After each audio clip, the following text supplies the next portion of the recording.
Arestado ang isang most wanted person na nahaharap sa kasong murder sa isinagawang joint operation ng mga kapulisan sa Barangay Kabaruan, Cagayan City, Isabela nito lamang ika-9 ng Abril taong kasalukuyan. Kinilala ang suspect na si alias Mau, 42 anyos, residente ng Barangay Tagaran, Cagayan City. Siya ay kabilang sa top 3 city most wanted person ng Bacolod MPS at top 8 provincial most wanted person ng Lanao del Norte PPO at may kaugnayan umano sa Dawla Islamiyah. Matagumpay na naaresto ang suspect sa pinagsanib na pwersa ng mga operatiba ng Cagayan Component City Police Station, katuwang ang iba't ibang unit ng Isabela Police Provincial Office sa bisa ng warrant of arrest para sa kasong murder na walang inirekomendang piyansa.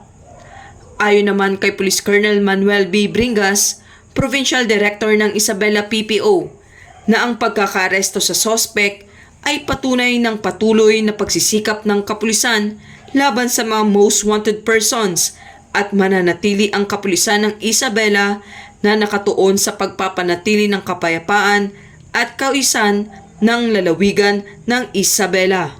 Ito po si Patrolwoman Maria Señora Jimenez Agbuya mula sa Isabela Police Provincial Office, nag-uulat para sa bagong PNP, para sa bagong Pilipinas na may serbisyong mabilis, tapat at nararamdaman.